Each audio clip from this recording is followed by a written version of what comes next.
Hello दोस्तों, स्वागत है एक बार फिर से हमारे YouTube चैनल पे। आज हम फिर एक नए टॉपिक के साथ आपके सामने आए हैं। इंडियन पॉलिटी का जो सीरीज चल रहा था, जिसमें हमने कल पढ़ा था अमेंडिंग एक्ट के बारे में, द एक्ट ऑफ सेटलमेंट के बारे में, उसी के की फीचर्स के बारे में आज हम इसमें बात करने वाले हैं। आज जो हम पढ़ने वाले हैं इसमें उस अमेंडिंग एक्ट या एक्ट ऑफ सेटलमेंट के की फीचर्स के बारे में कि उसमें क्या क्या चीज थी, क्या क्या चीज जो रेगुलेटिंग एक्ट में आया था उसको कैसे सुधारा गया था, उसकी गलती को कैसे सुधारा गया था, इसके बारे में बात करते हैं। पहला पॉइंट इसमें यह कहता है कि it exempted the governor general and the council from the jurisdiction of the supreme court for the act done by them in their official capacity. ठीक है, सुप्रीम कोर्ट से गवर्नर जनरल को और काउंसिल मेंबर्स को बिल्कुल separate कर दिया कि आप आजाद हैं किसी भी तरह की एक्टिविटी को परफॉर्म करने के लिए, इसके लिए सुप्रीम कोर्ट आपके बीच नहीं आएगा। यह एक्ट ऑफ सेटलमेंट का काम था। एक्ट ऑफ सेटलमेंट ने सबसे पहला काम यह किया कि गवर्नर जनरल और काउंसिल को आजाद कर दिया सुप्रीम कोर्ट से।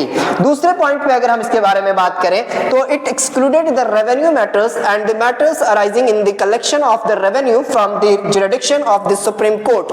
बेसिकली अगर हम बात करें कि सुप्रीम कोर्ट कहां था, तो सबसे पहले 1774 का जो डेट है सुप्रीम कोर्ट एस्टैब्लिशमेंट के बारे में, वो कोलकाता में था।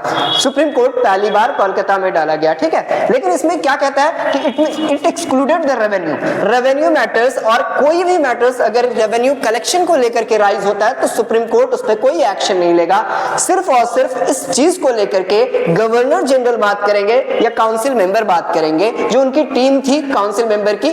ठीक है, उसमें ये काम करेगी। इसके बाद इसका नेक्स्ट पॉइंट जो है वो बात करता है कि it provided the supreme court was to have jurisdiction over all the inhabitants of the Calcutta, है ना।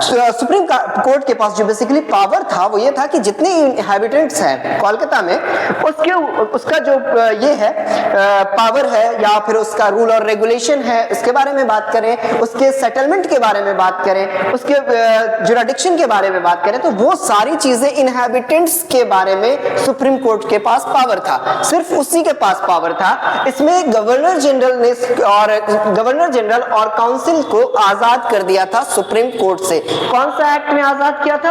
Amending act. अमेंडिंग एक्ट को एक्ट ऑफ सेटलमेंट भी कहा जाता है। Thank you so much.